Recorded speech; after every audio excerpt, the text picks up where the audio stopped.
Changer les décors, nous sommes à l'église de la Compassion Kitambo, que dirige le pasteur Eli Chiswaka, à qui je dis bonjour pasteur. Bonjour Ça Edouard. dépend de l'heure à laquelle les Ouais. téléspectateurs nous suivent. Exactement. Vous allez bien? Très bien, par la grâce de Dieu. Qui est le pasteur Eli Chiswaka? Le pasteur Eli Chiswaka, qui est-il? Waouh. C'est une bonne question. Et en même temps, une question difficile. Parce qu'il faudrait que l'on parle de toi par quelqu'un d'autre. C'est ça. Qui est le pasteur Eli Chiswaka? Le pasteur Eli Chiswaka est pasteur de l'église La Compassion Extension de Kitambo, Ok. qui est une extension de l'église La Compassion qui est à Limité, dirigée par mon père, le pasteur Marcelo Tunasi, que je salue en passant. Le pasteur Eli Chiswaka est le mari de son épouse, maman Rachel, Très bien. et le père de D'une ses seule enfants. épouse. D'une seule épouse, bien sûr. Il faut le souligner. Ouais, sans l'intention de divorcer. Exactement. Voilà. Et père de 4 enfants. Là, je parle de biologique, 4 enfants biologiques et puis Votre père de fils plusieurs spirituel. enfants, dont certains sont ici, que je salue en même temps. Ok.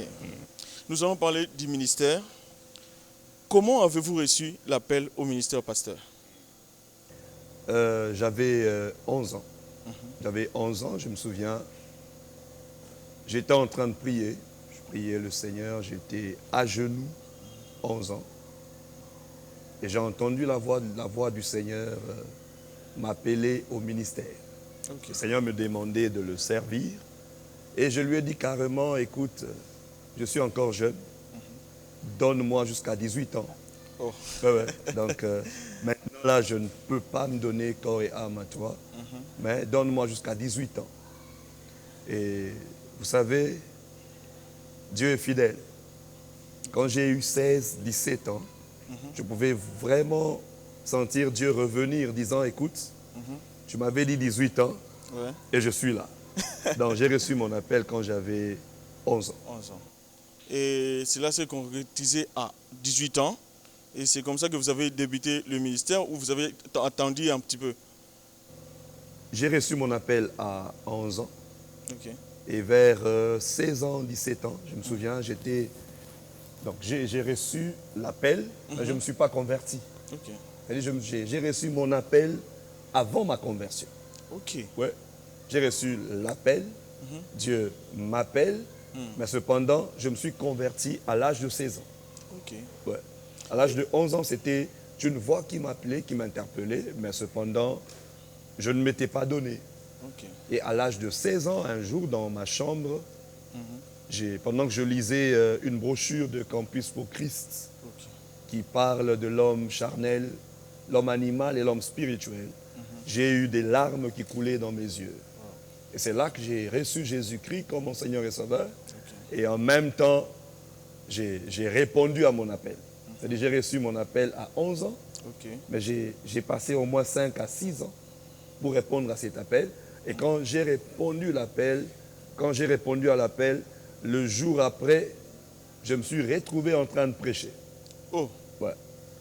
C'est-à-dire, Sans qu'on vous impose les mains. non, je me suis retrouvé en train de prêcher parce que l'appel était déjà là. L'appel était déjà là, mais cependant, je n'avais pas encore répondu à l'appel, mais j'avais l'appel de Dieu en moi. Vous savez, Dieu n'agit pas comme les humains. Ok. Pour les humains, il faut d'abord être formé pour être envoyé. Pour Dieu, ce n'est pas le cas. Dieu t'appelle et te forme. Exact. Jusqu'à présent, je continue ma formation. Ouais. Donc Alors- Dieu t'appelle, il te forme. Comment alors découvrir son ministère? Comment découvrir son ministère? Ça dépend. Ça dépend de la manière dont Dieu appelle une personne à une autre personne.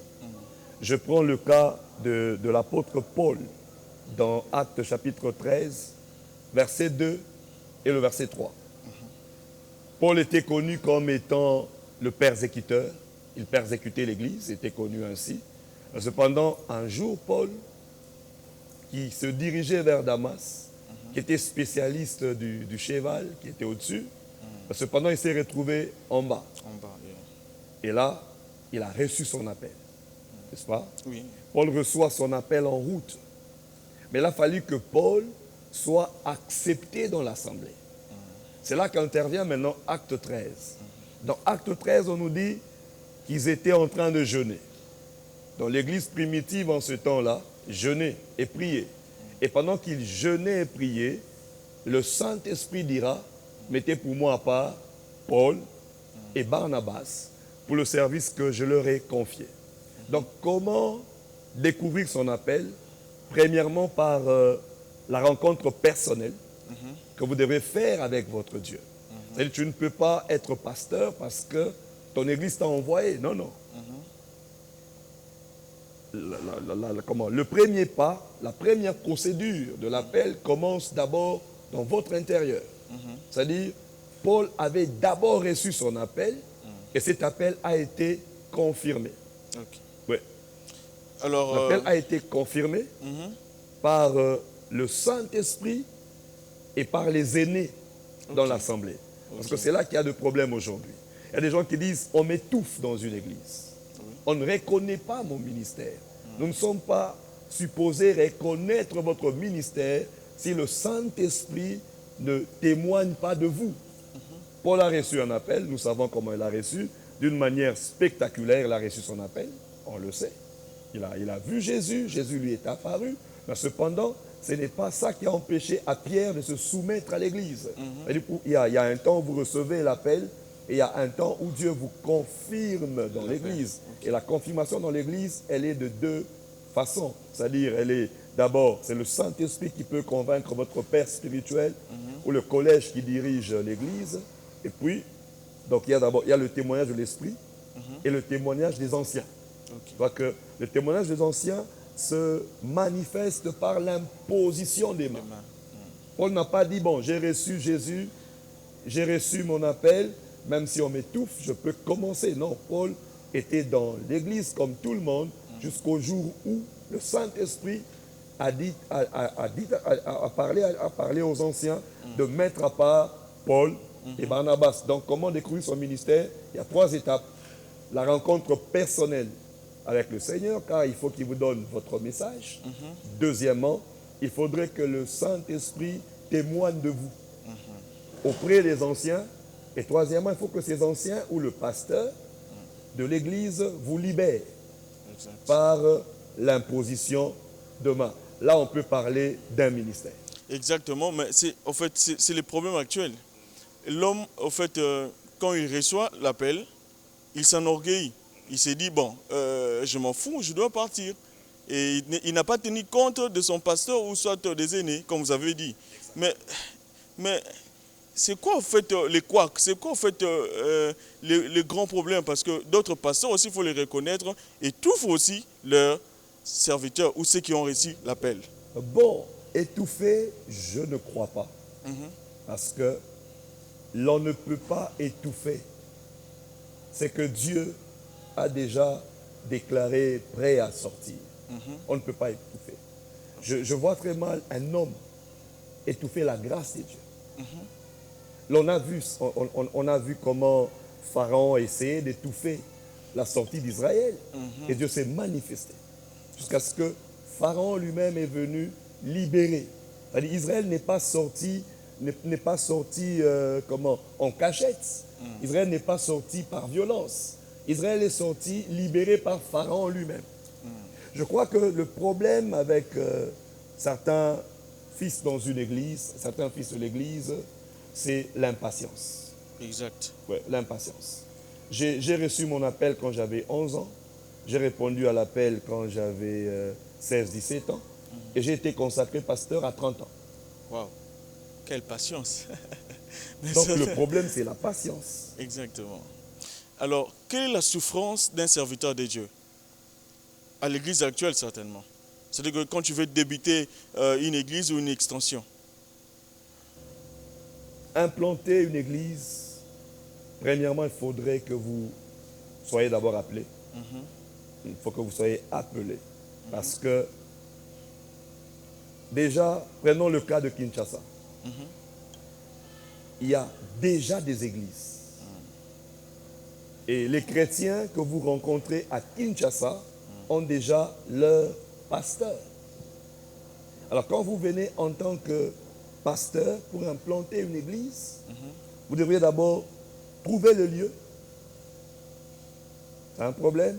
C'est ça. Deuxièmement, être accepté vers les personnes qui viendront vers vous. C'est-à-dire il faudrait être accepté.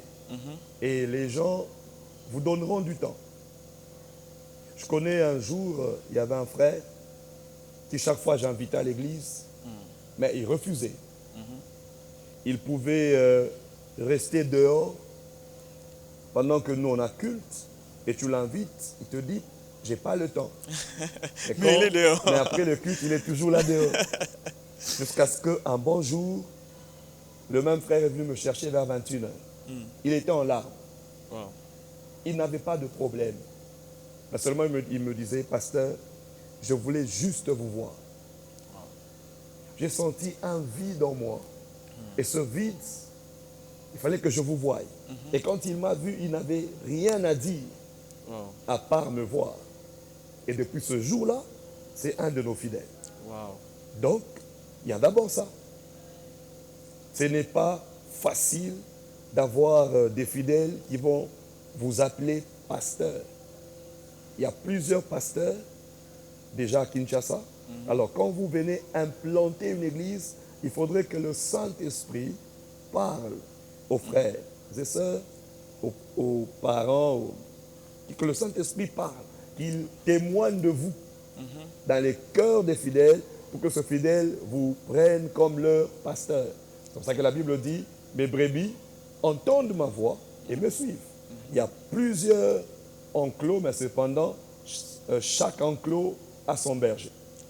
Et chaque berger doit avoir des brebis.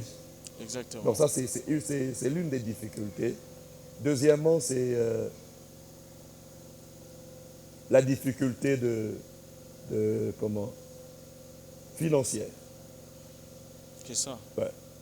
Parce que l'évangile est gratuite, mais l'évangélisation, non. Et ce n'est pas facile.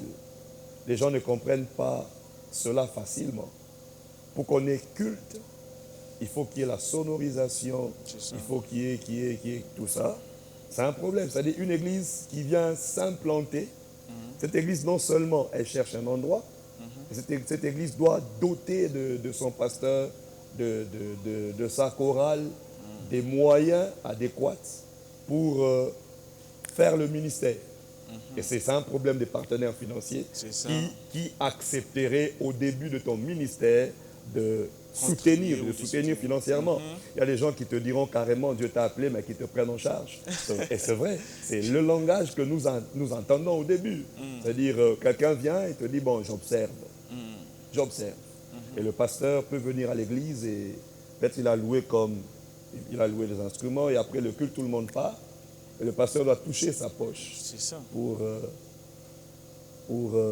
payer les différentes dettes. Donc nous avons des problèmes à caractère financier. Un problème. Le problème de choix des collaborateurs. Ça aussi. Jésus a passé toute une nuit, mais malgré qu'il avait fait une nuit de prière pour choisir les 12. Parmi les 12, il y avait un traître. Tu vois, c'est-à-dire, en tant que pasteur, nous rencontrons des blessures intérieures. C'est ça. Les pasteurs sont des êtres qui sont tout le temps visés. C'est ça. C'est-à-dire, un pasteur, lorsqu'il prend une décision, ça peut arranger un côté, ça n'arrange pas l'autre côté.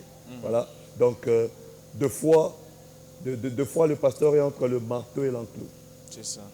Alors, le pasteur doit faire un très bon choix. C'est-à-dire, l'église n'est pas là pour 10 ans. L'église est là jusqu'à l'enlèvement. Alors, il faudrait que vous ayez des bonnes personnes tout autour de vous. Et même si vous rencontrez les Judas, il faudrait que le pasteur ait un grand cœur pour pardonner. N'est-ce pas? Et ne pas considérer tout le monde comme étant des Judas. Heureusement, parmi les 12, il n'y avait qu'un seul traître. Et les 11 restants étaient bons. Donc ça, c'est au moins une parole qui encourage les pasteurs. Donc il y a ça. Et puis il y a aussi les départs, il y a les voyages, il y a les mariages. C'est-à-dire déjà dans l'église, lorsque un bien-aimé vient vous dire, pasteur, j'ai eu un visa. Il C'est-à-dire, va partir, pour le certainement. pasteur, c'est une bonne et mauvaise nouvelle. C'est une bonne nouvelle parce que Dieu a exaucé la prière du frère ou de la sœur. C'est une mauvaise nouvelle parce que le département sera vide. C'est ça. C'est Voilà. ça. Donc, C'est ça, maman. lorsqu'un frère vient prendre une sœur dans l'église, la sœur est appelée à quitter l'église Pour pour aller chez le rejoindre frère. son mari. C'est une très bonne nouvelle et en même temps, dans notre église, il y a un vide. Nous sommes investis dans la sœur, dans la chorale, dans le protocole, dans l'évangélisation et puis voilà, par le mariage, le frère part. Et ma prière a toujours été que mes filles se marient ici. Et en tout ça, il faut ajouter aussi la loyauté. Ce qui est sûr et certain. Étant que collaborateur, il faut être loyal. Alors, parlons de vous. L'Église de la Compassion a comme devise la puissance, l'amour, la sainteté. Mais comment vous arrivez à réunir autant de personnes? Quoique le message de la sainteté. Bien sûr, le message de la sainteté est le message de Dieu. Déjà, comme tu viens de le dire, nous prêchons un message équilibré. Nous avons, dans notre message, il y a la sainteté, il y a la puissance, il y a l'équilibre, il y a l'amour. C'est-à-dire, c'est vraiment un message équilibré parce que Dieu est amour, Dieu est puissant, Dieu est équilibré, Dieu est saint. Donc c'est ça un message, c'est un message qui contient tout dedans. Parce que je ne peux présenter une église impure. C'est ça. La sainteté est prêchée presque partout. Pourquoi? Parce que quand je parle de la consécration, c'est la sainteté. Oui. Le fait de mettre à part, c'est la sainteté. Le fait de dire, le fait de dire consacrer, mettre à part, se préparer pour Dieu, c'est la sainteté. Il n'y a rien que Dieu peut donner à l'homme si l'homme n'est pas consacré. La consécration, ou la sainteté, c'est la voie par laquelle l'homme rencontre Dieu. Quand nous allons dans Exode 3, où Dieu dit à Moïse, le lieu sur lequel tu te tiens est un lieu saint. Ôte tes sandales. C'est-à-dire, avant que Dieu ne dise quoi que ce soit à Moïse, il a fallu d'abord que Moïse puisse se débarrasser de ses sandales. En d'autres termes, Moïse devrait répondre au message de la sainteté pour que Dieu lui envoie. Donc, moi je dirais que dans la sainteté, il y a le message de la prospérité. Dans la sainteté, il y a tout. Parce que Dieu lui-même se présente ainsi. Le Dieu saint, c'est le Dieu qui est puissant. Le Dieu qui est saint, c'est le Dieu qui est prospère. C'est lui, c'est le même Dieu. Donc la sainteté, pour moi, c'est la clé du royaume. Exactement. Nous allons un peu changer un peu des sujets, puis nous allons revenir. Pasteur, une question si simple, mais ça pourrait aider quelqu'un. Comment préparer une prédication? Une très bonne question. Comment préparer une prédication? Moi, j'aime pas préparer une prédication tout en étant stressé. J'aime me détendre. Ok. C'est-à-dire, avant de préparer une prédication, j'aime me détendre. J'aime être détendu. C'est comme ça que j'attends la voix du Seigneur. Et cette détente, je peux la créer par une douche, en jouant avec mes enfants, en écoutant la musique, en échangeant avec mon épouse, ou en appelant un ami. Donc je cherche d'abord à me détendre, parce que j'aimerais écouter le divin, pendant que moi je suis naturel. Donc j'aimerais être en relation avec le surnaturel pour recevoir un message qui bénira quelqu'un. Alors là, il faut une détente. Je commence d'abord par me détendre. Et puis, la nature, elle doit nous enseigner. C'est aussi très important. Parce que Dieu nous parle tantôt d'une manière, tantôt d'une autre. Quand nous lisons 1 Corinthiens 11, verset 4, il est écrit, la nature elle-même ne vous enseigne-t-elle pas? C'est-à-dire, comment préparer une prédication? Ça dépend des circonstances. Ça dépend des circonstances. Déjà, lorsque je vais dans un deuil, déjà, il y a déjà un support. Je ne peux pas apporter un message qui n'a rien à voir avec le deuil. Donc déjà, si je vais dans un deuil, il y a des messages appropriés pour le deuil. Si c'est pour le mariage, la bénédiction nuptiale, il y a des bénédictions, il y a des messages appropriés pour une bénédiction nuptiale. C'est pour le culte. Il y a aussi des messages appropriés. Donc tout dépend des circonstances. Parce qu'il faudrait que ma prédication soit contextuelle. Ma prédication ne doit pas être hors contexte. Elle doit rester dans le contexte. Alors, les éléments qui vont m'aider dans ma prédication, il y a d'abord la nature, ce qui m'entoure. Parce que Dieu nous parle par les personnes que nous rencontrons, Dieu nous parle par l'atmosphère, Dieu nous parle par la saison, Dieu nous parle par différentes voies. Donc, comme la nature doit nous enseigner, selon 1 Corinthiens chapitre 11, verset 14, donc je tiens compte de cela. Et pour ceux qui me suivent souvent, dans mes prédications, je ne manque pas de citer ce que mes enfants m'ont dit ou ont fait. Parce que je passe assez de temps avec eux et de fois, il y a des choses que j'entends de l'esprit par ce qu'ils disent. Wow. Voilà. C'est-à-dire, je fais attention aux enfants, à mon épouse, aux amis, à mon père spirituel et à la nature. Ça, c'est la première des choses que je fais. Et puis, deuxièmement, j'applique 2 Timothée chapitre 3, verset 16, qui dit « Toute écriture est inspirée de Dieu et utile pour enseigner. » Un prédicateur ne lit pas la Bible pour prêcher. C'est-à-dire, un prédicateur qui se respecte doit avoir une discipline personnelle pour lire la Bible. Wow. C'est-à-dire, quand je dois prêcher, la lecture que je fais de la Bible, ce n'est pas que pour ce jour-là. Non, non. C'est juste pour avoir des précisions par rapport au dépôt que j'ai déjà au fond de moi. Parce qu'il y a des prédications, il y a des prédications qui peuvent avoir comme base tout un texte biblique ou un sujet. Ça dépend. Le Saint-Esprit peut te donner un sujet, à toi de trouver les versets. Ou carrément, le Saint-Esprit te donne tout un contexte. Et c'est à toi de trouver le sujet. C'est-à-dire, après que tu aies lu, il faudrait maintenant que tu trouves le sujet. Ça dépend. Maintenant, quand le Saint-Esprit te donne un sujet, si tu n'as pas une bonne base, tu n'as pas un dépôt, où vas-tu tirer les versets? C'est là que je dis, un prédicateur qui se respecte ne lit pas la Bible que pour prêcher. Mais il lit la Bible pour emmagasiner, pour faire asseoir son dépôt. Pour que le jour où il aura à prêcher, le Saint-Esprit peut lui donner un sujet et il ira dans son dépôt, un peu comme David, qui est allé dans son carquois et il a pris une pierre dedans, il a tué Goliath. Exact. Donc, un prédicateur qui se respecte doit toujours avoir avec lui son carquois dans lequel il y a les pierres ou les cailloux pour tuer Goliath avec.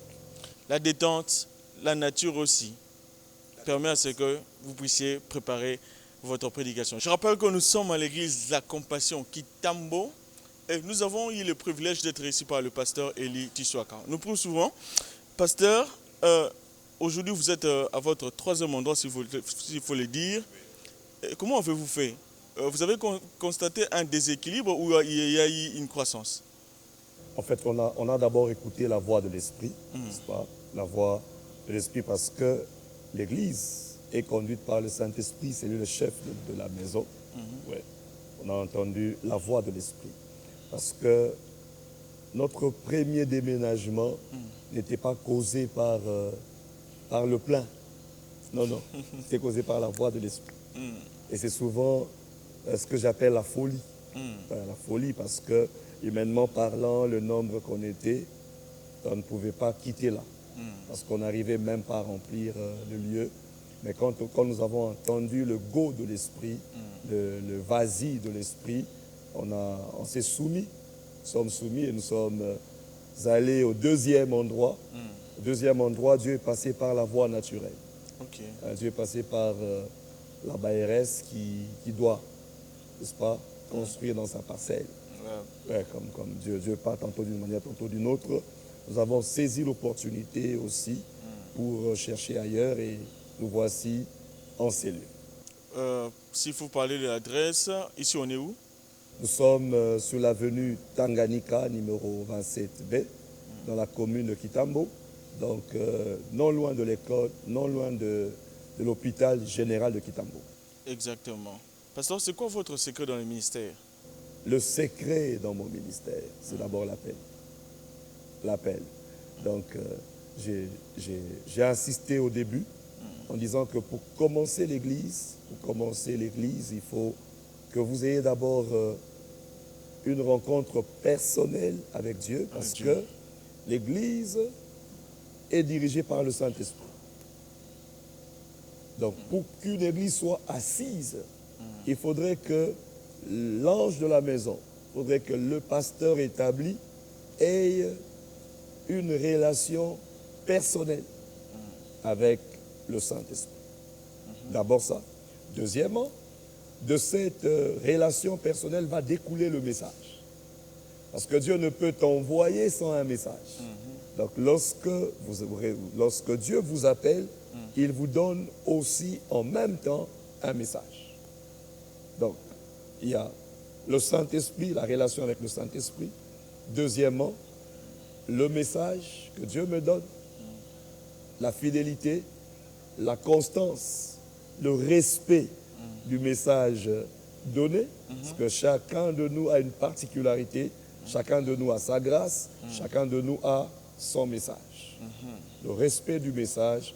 Troisièmement, la loyauté envers le Père. Ce que j'ai dit dans l'appel, vous recevez un appel, vous avez un appel individuel, vous êtes d'abord seul dans votre coin. Puis le Seigneur va convaincre des humains qu'il a établis au-dessus de vous. Comme pour mon cas, il a eu à convaincre le pasteur Marcelo Tunasi, qui est mon père spirituel, n'est-ce pas? Oui. Voilà, donc il a convaincu. Donc il fait partie aussi de mes, n'est-ce pas, de mon secret ou de mes secrets dans le ministère, parce que au moins j'ai un modèle, au moins j'ai quelqu'un à copier. Parce qu'il est facile d'inventer sa roue.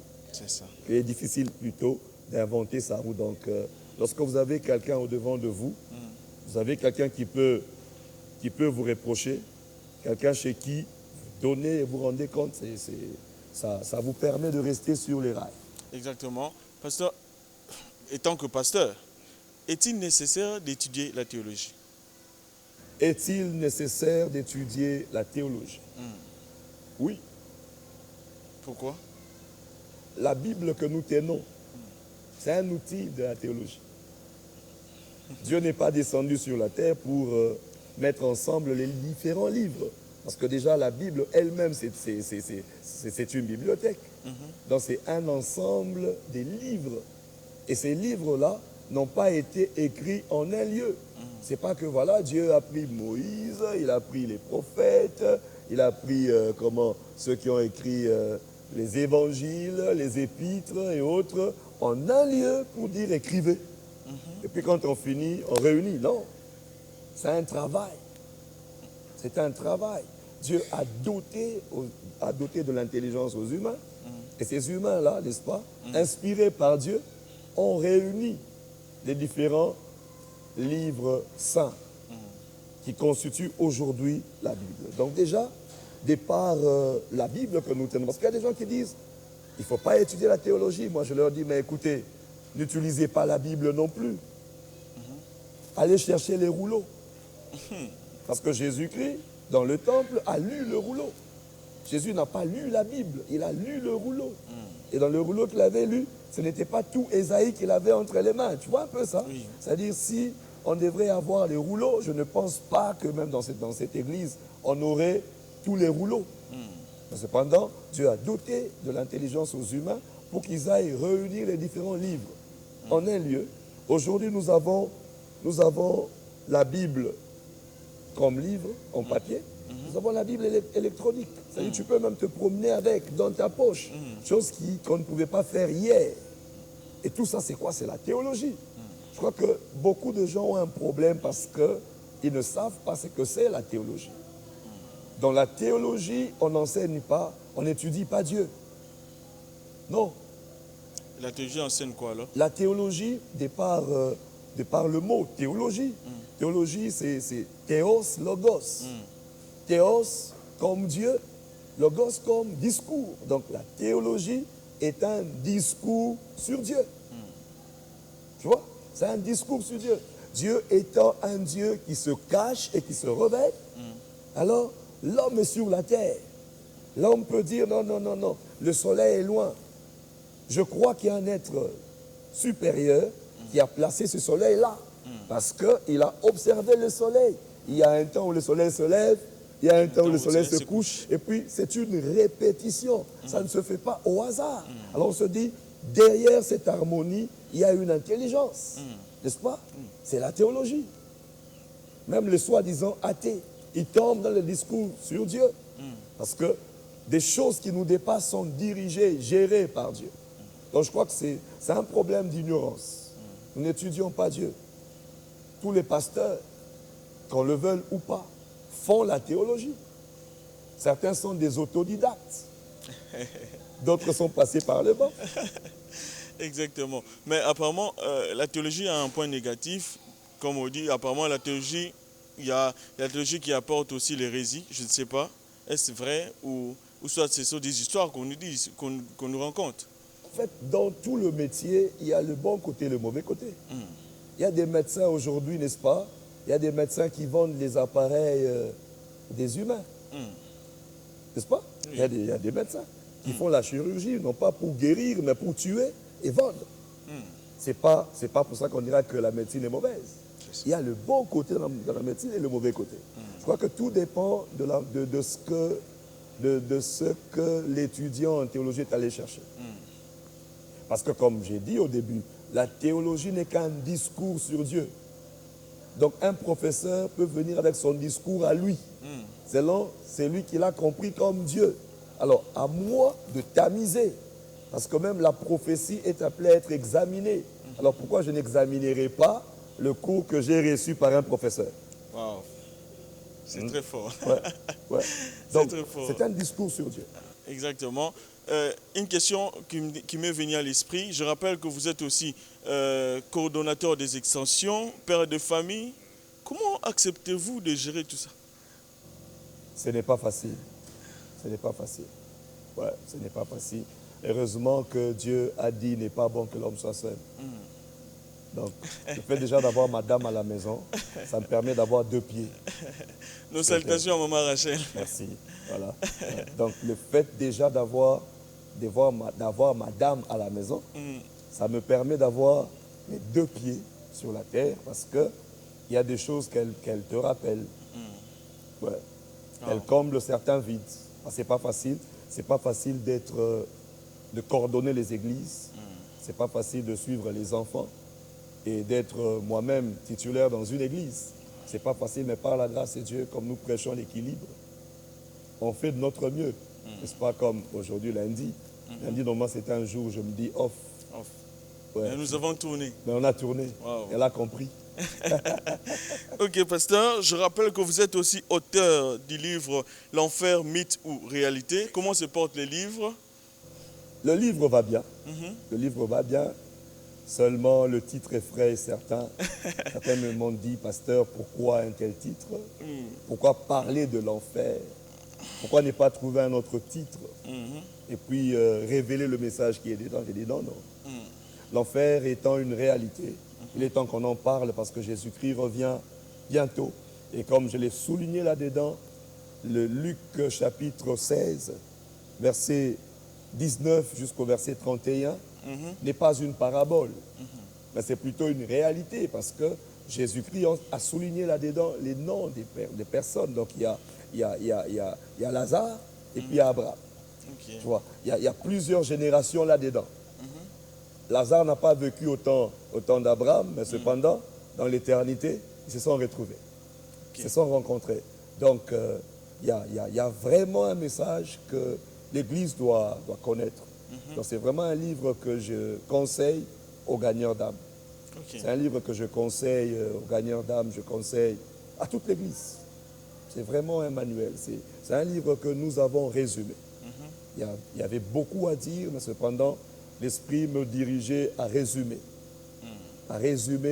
les quelques réalités que nous avons pu découvrir dans Luc chapitre 16, 19 jusqu'au verset 31. Vous savez, beaucoup, par exemple, lorsque nous parlons de l'enfer, beaucoup ne comprennent pas ce que c'est l'enfer. Il y a même des gens qui disent, bon, aujourd'hui c'était l'enfer sur la terre. Mais on n'a jamais vécu l'enfer sur la terre. Il n'y a jamais eu de chaleur sur la terre qu'on peut comparer à l'enfer. Il y a même d'autres personnes qui disent, bon, que je mette fin à ma vie, que j'en finisse parce que j'ai vraiment souffert.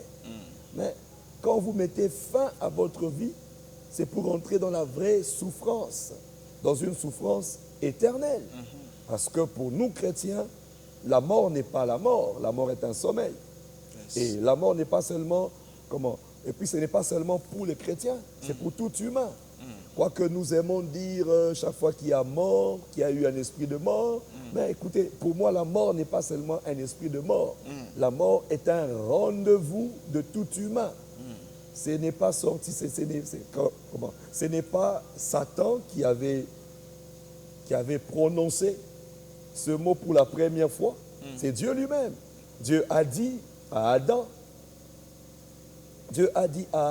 en disant, tu es poussière, tu retourneras à la poussière. Comme pour dire, l'homme retournera à la poussière. C'est-à-dire que tu sois, quel que soit ce que tu aies l'argent, que tu n'aies pas l'argent, que tu sois beau, que tu sois élégant, que tu sois jeune, tu retourneras à la poussière. Donc aujourd'hui, lorsque même dans l'église, nous parlons de la mort, il y a des visages qui changent, mais pourquoi pasteur parle de la mort? C'est parce que nous croyons que la mort est un message très important. D'ailleurs, le message de la résurrection est basé sur la mort. C'est ça. On ne peut parler de la résurrection sans parler de la mort. Il a fallu que Jésus-Christ soit enterré pour que le tombeau soit constaté vide. Donc le christianisme est assis sur la mort et la résurrection de Jésus. C'est la raison même pour laquelle nous prions dimanche. Pourquoi on ne prie pas samedi? On ne prie pas samedi parce que Jésus-Christ est ressuscité un dimanche. Wow. Ça, c'est la bonne nouvelle. Vous savez, moi je dis, mais écoutez, nous chrétiens, on n'a plus peur de cimetière. Pourquoi? Parce que c'est au cimetière qu'une femme avait reçu un message disant que Jésus-Christ est ressuscité. Tu vois un peu? C'est-à-dire que le christianisme, c'est un message qui réjouit votre cœur, quelles que soient les circonstances. Imagine une personne qui est au cimetière en train de pleurer.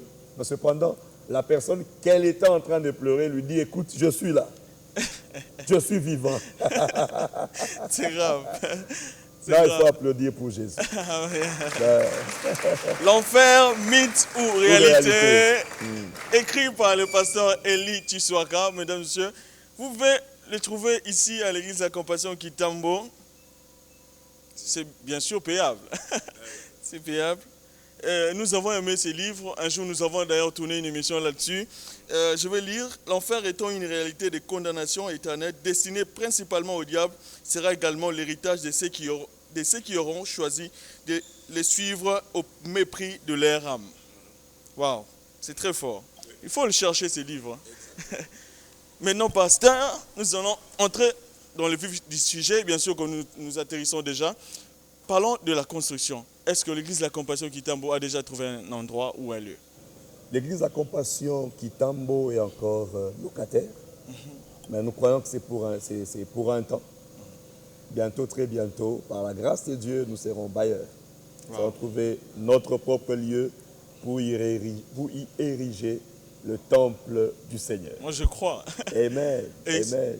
comment nous allons procéder? Est-ce qu'il y a-t-il une contribution ou soit vous dites que vous avez lancé un appel comme l'achat parcelle pour que les gens contribuent? Pour le moment, pour cette année, on a interrompu avec l'achat parcelle pour aménager là où nous sommes. Mais cependant, d'ici l'année prochaine, n'est-ce pas, nous allons continuer avec l'achat parcelle. Exactement. Si vous voulez contribuer, je crois que les numéros vont passer au bas de vos écrans, mesdames et messieurs. Nous sommes à la fin presque de cette émission, plateau spécial. Nous faisons les tours des extensions, comme je l'ai dit au pasteur Eli. Je crois que vous serez bénis par nos émissions. Pasteur Eli, nous sommes presque à la fin de cette émission. Merci d'avoir accepté notre invitation. Y a-t-il une question auquel vous n'avez pas répondu? Et vous pouvez la poser maintenant. Ok. La question que je poserai, elle est dans Genèse chapitre 18, verset 14. Y a-t-il quelque chose d'étonnant de la part de l'Éternel? Wow. Y a-t-il quelque chose d'étonnant, vous qui me regardez? Y a-t-il quelque chose que Dieu ne peut faire? Y a-t-il quelque chose qui soit impossible? Y a-t-il quelque chose que Dieu peut reporter? Y a-t-il quelque chose qui peut faire que Dieu échoue? Y a-t-il quelque chose qui peut faire que Dieu vous déçoive? Y a-t-il quelque chose d'étonnant de la part de l'Éternel? Je crois que là où vous êtes assis, là où vous nous suivez, vous avez répondu en disant, rien n'est impossible à Dieu, tout est possible à celui qui croit. Et je crois qu'un miracle vous arrive là où vous êtes, au nom de Jésus, et nous attendons ce témoignage. Amen.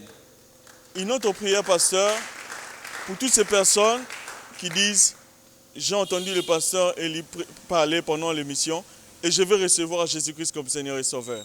Un appel à toutes ces personnes. Oui, en tout cas, c'est le meilleur, c'est la meilleure des choses à faire. Recevoir Jésus-Christ comme votre Seigneur et Sauveur serait la meilleure des choses à faire. Merci, pasteur, d'avoir répondu à notre invitation. Franchement, nous avons été bénis par ces messages. Et je crois que nous allons nous retrouver prochainement dans le cadre de l'émission aussi plateau spécial. Merci de nous avoir suivis. Je crois qu'à la prochaine, nous allons vous retrouver. Au revoir.